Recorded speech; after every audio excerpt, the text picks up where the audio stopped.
đạiជាសិល្បករអត់បានមកខំទៅទីតទៅវត្តប៉ាទីក្រុងបៃលិនតាមរយៈមកចំប៉ាបៃលិនខ្ញុំក៏អញ្ជើញលោកអញ្ញាតាមដានទស្សនានៅទឹកយប់នៅទីក្រុងបៃលិននិងជាងដល់រីករាយផងដែរបាទសូមអញ្ជើញ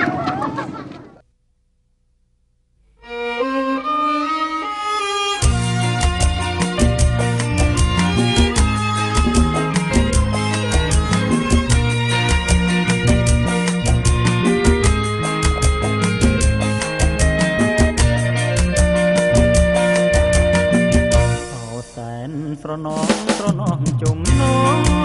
កណាស់នាំចិត្តនឹកដល់ពេលណោ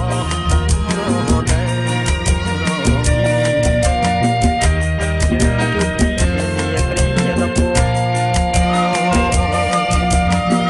ជាតិពីពន្លកនាំយកទាំងក្តី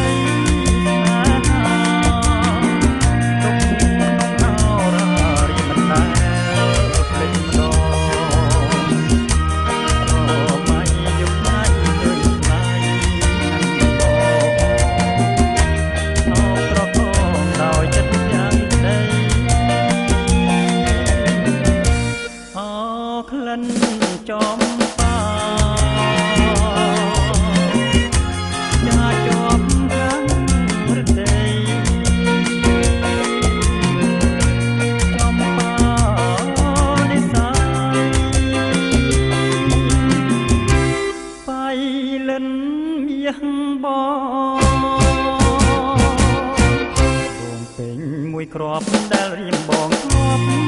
កំឡាំងតែកុំខឹងពេលបងនិយាយចំបាបៃលិនទៅវិញហើយបងចាំរៀមបងនឹងធ្វើ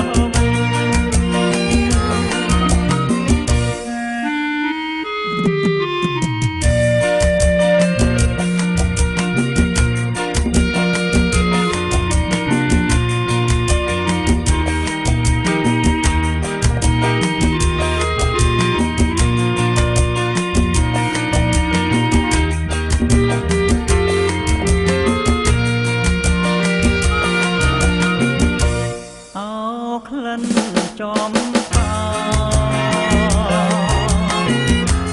ចាជាប់ហាងរដីចំបានិស័យបៃលិនមាសបងពេញមួយគ្រាប់ដែលរៀមបងធ្លាប់អំឡាំង